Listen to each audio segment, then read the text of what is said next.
So, Michael, how do you fix Kansas City's issues? Let's start offensively. Offensively, Colin, I really think, man, and I was thinking about this morning, the presence of Sammy Watkins was so invaluable to this team. Whenever we seen Kansas City the last 2 years, I felt like it was always Sammy Watkins creating a spark for the offense, even before Tyreek Hill. Tyreek Hill, he's a guy that at some point he's going to show up, whether it's in the quick game or in the deep ball game. But Sammy opened things up underneath. He opened it up for everybody, and I think just not having that missing element, is really causing this offense to flutter a little bit. Obviously they got Josh Gordon, and it's going to take some time to get him inserted into the offense. But this is the first time we've seen the Kansas City Chiefs offense struggle on all the cores on consistent occasions, and it's very concerning. And then you turn to the defensive side of the ball, where they're missing a lot of guys.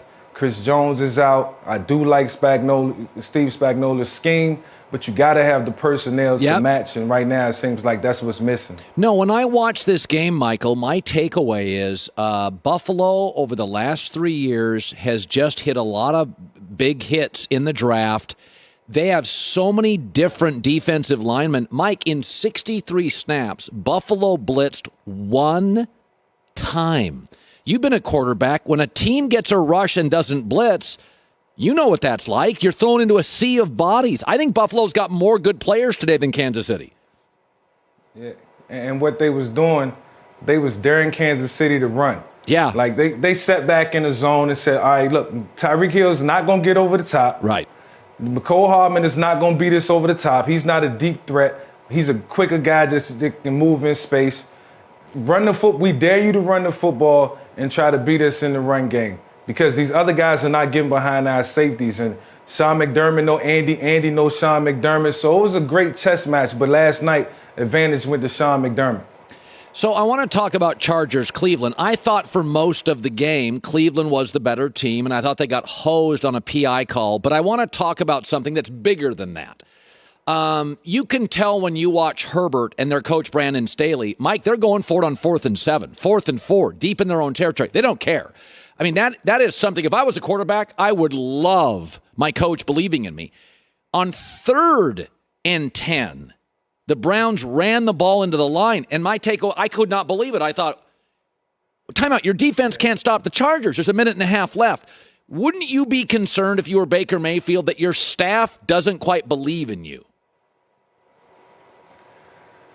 Well, I wouldn't necessarily say that, because, sometimes you can look at tendencies, and I think throughout the course of the game, maybe in 3rd and long situations, as the coaching staff, they gathered their thoughts and talked up in the press box, they might have just been playing very soft, and, the Browns run the football very well, and they probably wanted to try to catch him with the element of surprise, throw it like a draw in, or throw some type of, just running back, just a run to the running back, and I just think it failed. I don't think it was something, an indictment on Baker Mayfield. I think it was more so they was just trying to catch the Chargers off guard, and it just backfired on them. But, next time they get put in that situation, I guarantee the decision will be different. Your takeaway, because we said as a staff, when we watched the drive the Browns made, when they checked down 3 times and basically couldn't, got to the 50-yard line in a minute 26. It was weird. You've been in these situations before. Is it check down? Is it because he has a very good offensive line? He gets good protection. That's never the issue. Was it, you tell me. I was just shocked by the check downs, then forcing yourself into Hail Marys. Yeah, I think it was what the coverage was dictating. And sometimes you want to take that shot down the field, and the coach might call a pass play that has a shot in it, or a deep route conversion in it, and you might take a look at it, but they just not giving it to you. Similar to what the Buffalo Bills did to Kansas City last night. They might have just sat back and been soft and just dare you to go down the field. And then for Baker, it's probably a field thing.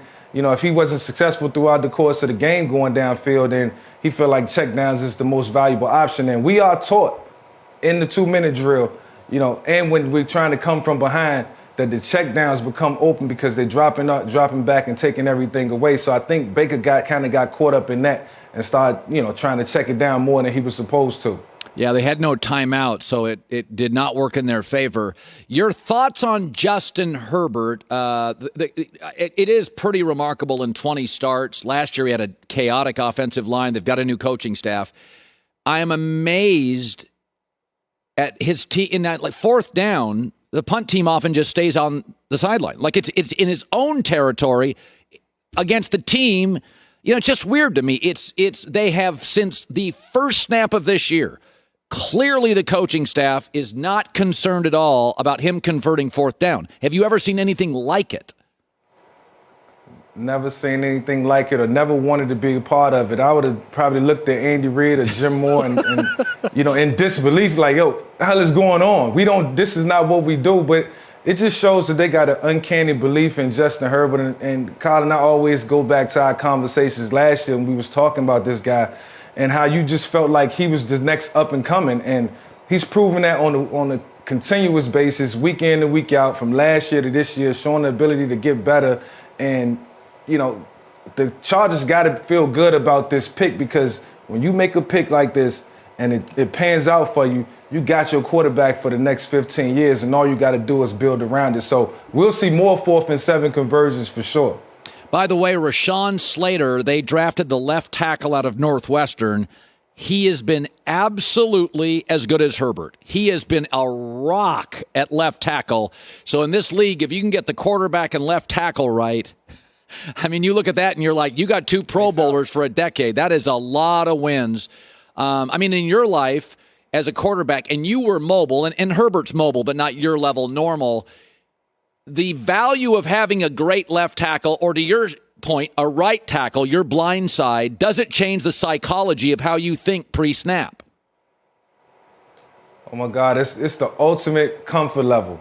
I mean, even when I had Jason Peters, and he was a left tackle, and I still felt so confident and so calm going into a game when he had to block a guy like DeMarcus Ware or, Julius Peppers coming off that side. Even though it wasn't my blind side, I still was just, super comfortable at the line of scrimmage, and knowing that he makes the left side better, he makes actually the whole offensive line better. And when you have that chemistry and y'all gel and everybody's on the same page week in and week out, you can go into games with confidence knowing that, look, we got a 75% chance of winning this game, and it's because of what we're going to do up front. So it all starts right there. Michael Vick, he's still got confidence in Baker Mayfield. He is not dropping his confidence. I think I may have lost mine on Sam Darnold this weekend. Now, no McCaffrey, bad O-line, but those interceptions, to me, as I was watching it, you know what I thought, Michael? I thought that owner, David Tepper, is an impatient owner. And I thought to myself, he's watching that thinking, what, does everything have to be perfect to win? They led 15-3. I thought that was a really bad Sunday, a bad second half for Darnold. Your thoughts? Right. Yeah, the fact that they had the lead and they lost it makes things even worse. But sometimes the errant throws, and I know Sam Darnold was forcing things and just trying to make plays, and in year 3 for him, he feels like, the time is now. And they had a lot of momentum coming into this game. Even with a loss against Dallas last week, they still played well. So I can understand the confidence in him trying to steamroll off of that. But you got to be extra careful and meticulous with the ball, especially when you got a lead, and not, start pressing. Playing the quarterback position, you have to have some sort of patience. And even when things are not going your way, you still got to keep it tight, and you still got to play within the framework of the offense and let things happen naturally. And I just felt like Sam Darnold he had a little out-of-body experience yesterday and start pressing and start pushing it, and the outcome wasn't in their favor. No, Michael, those are very fair criticisms. It's the knock on him that I've always said. He's a reckless player, and I thought he had a really bad second half, and it may be a one-and-done scenario. They're making decisions right now in the front office. Mike, great seeing you as always. You got the mic on. We want to hear that voice. We appreciate you stopping by, bud. Thank you, Colin. Hi, everybody. Thanks for watching. Subscribe here to get the latest from the show. Also, be sure to check out more of the best clips from The Herd, or go watch a few segments from other shows on FS1.